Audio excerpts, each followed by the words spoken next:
really plays out well for this, where she was a Inuit. It's an Inuit myth where she was thrown for some reason off a cliff by a very violent father. And usually it's kind of analysed in terms of women who've had violence in their childhood, but what I'm interested in is the fact that she lives for all these years under the water, and she becomes it's almost subterranean. So she's entering the world where she's learning to trust and connect, but she has to go underground to do that. And I find that really helps with women understanding that they have been transformed, or they've been transported to a different place. They're in it, they need to accept it, and this is where the work begins to be able to get back out. Can you tell us why you use myths and stories in your book and with working with women? I think stories are vital to humanity. I think they're vital to us understanding our situation, and that we've used them since time began, since we could hold charcoal to the wall. I think that the most healing can be done when you tell a story in your most vulnerable and it's witnessed by an audience.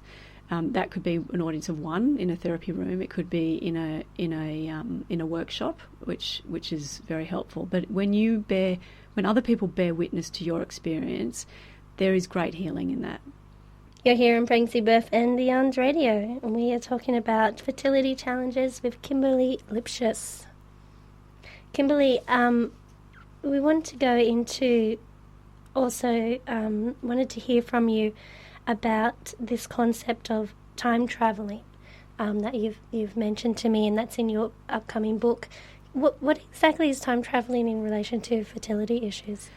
I call it time travelling with a lot of my clients when I notice, well, it's a theme actually, where I notice that, especially with the fertility challenges, that they are never in the present. So a woman who is yearning to have a baby will go within seconds of, when I have the baby, we need to get a new car, and I'm going to paint the room this colour, and the cot's going to be like this, and I've already got a blanket and that's set up ready to go, but she's not pregnant.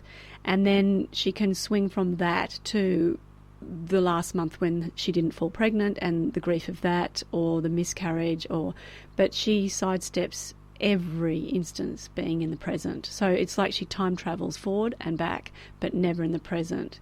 And a lot of the work we do is to create awareness around that sliding through time, because the side effect of that is anxiety. That is anxiety. You're in the present, you're in the past, grieving, you're in the future, in the past, grieving, and not in the present. And when you can be in the present, you can be grounded. Your hormones can even out. Your everything is just calmer, and it's better for them when they want to fall pregnant.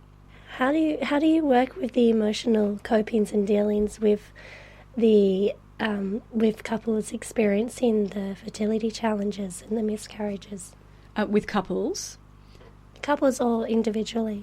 That's part of it. So a lot of it is a lot of it, because I work in a Gestalt modality as well as other modalities. So a lot of it will be about being in the present, bringing them as much as they can and reminding them as much as they can to be in the present. Working with a couple will involve that, but there's different, I think I said earlier, I touched upon it, there's different coping mechanisms between couples. If it's a man and a woman couple, then the males can operate very differently with coping strategies of wanting to fix and solve, whereas the woman just needs to have her hand held at times. Same-sex couples, it's down to the individual, but they can schism couples when they are trying for a baby, because it is a crisis situation and it's one that slowly builds over time. So individually and couples can be quite different. Just I wanted to also touch on the book that you're writing. What's the title, and can you go into some of the concepts that you'll explore in this work? So the book is called The Space Between, because that's the space between the real world where a lot of women live, and when you get into fertility challenges you feel like you exist somewhere else.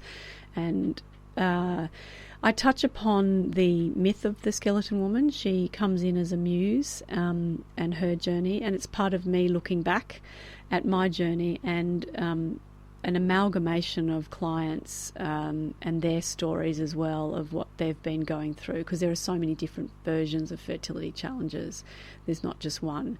So it's a bit of a mix of my past journey, which is the thread with client stories. Hopefully soon. It's in the editing.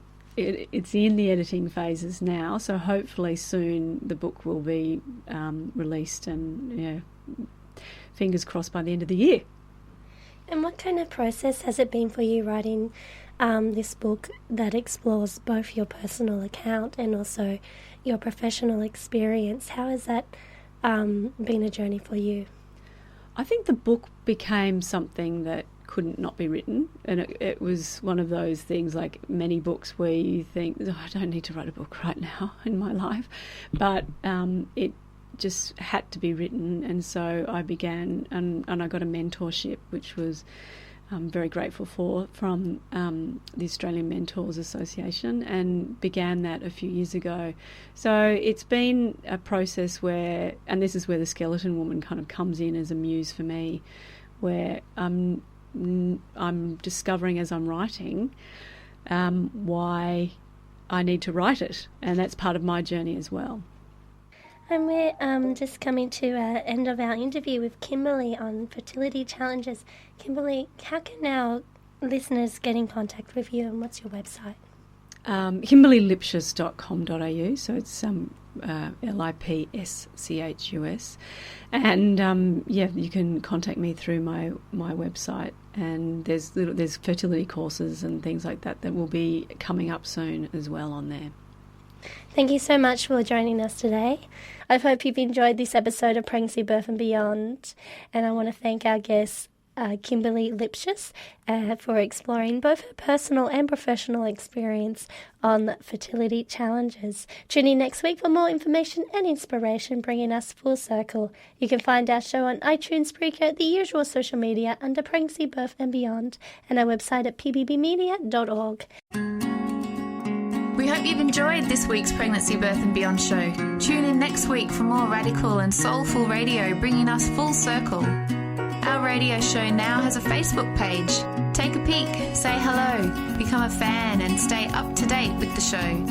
Go to facebook.com/Pregnancy, Birth and Beyond Radio.